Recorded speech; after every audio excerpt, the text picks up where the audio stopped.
السلام عليكم أعزائنا المشاهدين في نشرة الغسيل، إليكم العناوين.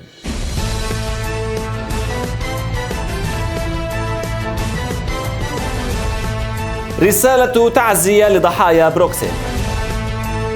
انخفاض للدولار أمام الليرة السورية. انتشار هاشتاج أوقفوا الإسلام. احتفال بمناسبة عيد الأم.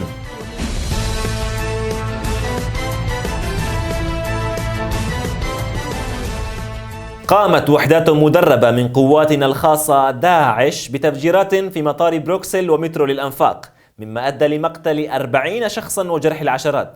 وبعدها طلب بشار الأسد من التنظيم تبني العملية وإطلاق اسم غزوة بروكسل عليها، لأنه بتعرفوا شعبنا بيحب الشغلات الدينية والتاريخية وبيكره الحداثة. وبعد ذلك قامت وزارة الخارجية بإرسال رسالة تعزية بكل وقاحة إلى بروكسل، مؤكدة دعم السيد الرئيس لبلجيكا وشعبها، وداعيا إياهم لإعادة فتح سفارتهم في دمشق والتعاون سويا في مجال مكافحة الإرهاب لجعل هذا الكوكب مكانا آمنا للحياة. كما عرض بشار الأسد على بروكسل الاعتداء على سوريا بالتنسيق معها أو حتى بدون تنسيق، وبإمكانها إرسال أي نوع من الأسلحة لتجربتها على الأراضي السورية والشعب السوري، لأن شماعة مكافحة الإرهاب تتسع للجميع.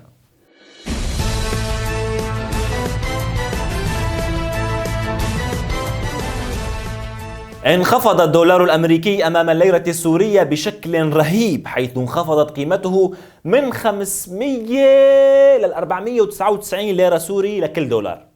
ويأتي هذا التدهور في الاقتصاد الأمريكي نتيجة عدة عوامل عسكرية وسياسية يقوم بها السيد الرئيس لمحاربة أمريكا محور الشر.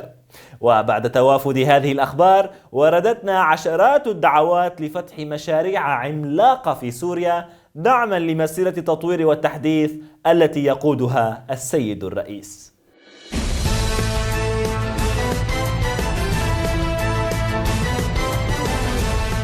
أطلق مستخدمو تويتر أكثر من 1,000,000 تغريدة حملت عنوان أوقفوا الإسلام، وجاءت هذه التغريدات بعد هجمات بروكسل مباشرة، فأمر السيد الرئيس مباشرة بصرف مكافأة مالية للعقيد الركن أبو بكر البغدادي قيمتها 5,000 ليرة سورية، طبعا لقاء أتعابه وتضحياته في سبيل تشويه الدين والإنسانية. فرد عليه العقيد البغدادي بأن هذا أقل ما يمكن أن يقوم به للقيادة الحكيمة، ووعد السيد الرئيس بغزوات قريبة في كل الدول الأوروبية.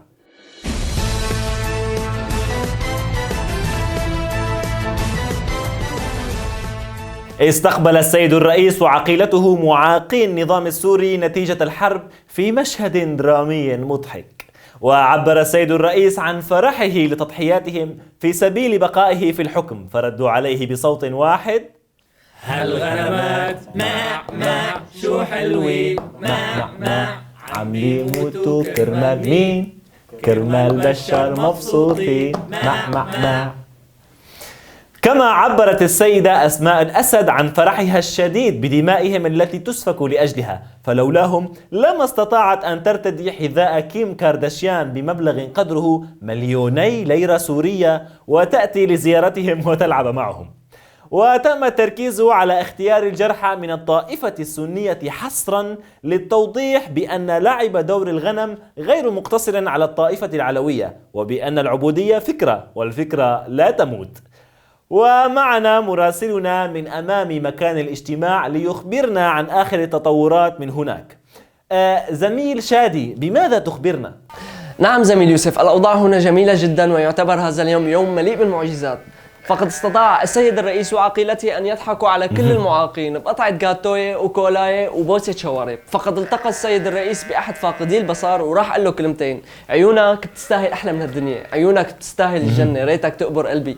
فضحك المكفوف وعاد إليه بصره من جديد. كما التقى السيد الرئيس بأحد المعاقين الذين قد فقدوا أقدامهم وراح قال له كلمتين: شو بدك برجليك؟ انت انسان طموح لازم تطير. واعطاه وحده ريد بول، وبالفعل بلش يحكه المعوق ظهره ويطلع له شغلات هيك مثل الاجنحه وبلش يطير.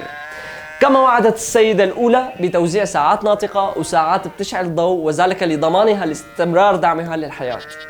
وختم السيد الرئيس هذا اللقاء قائلا جملة رائعة جدا: يا ريت كل الأمهات مثل أمهاتكم، حتما سوريا رح تكون بخير. هو كان قصده انه يا ريت كل الامهات مثل امهاتكم، كنت بقيت مليار سنه لقدام بالحكم، بس ما حدا حس وما رأيت على خير. وهلا انا استاذ يوسف بدي اعتذر منك لانه رجعوا يوزعوا كولا، عرفت شلون؟ بدي لحق حالي، راجع لك. زميل شادي، من بعد اذنك يعني بحياة امك جيب لي انا كولايه وجيب لي للمخرج ساعه ناطقه من بعد اذنك، يعني احلى بالشهود والله. جيب لي انا ساعه ناطقه وجيب لي للمخرج كولايه. بهذا أعزائنا المشاهدين نكون قد وصلنا إلى نهاية نشرة اليوم، على أمل أن نلقاكم الأسبوع القادم، والسلام عليكم.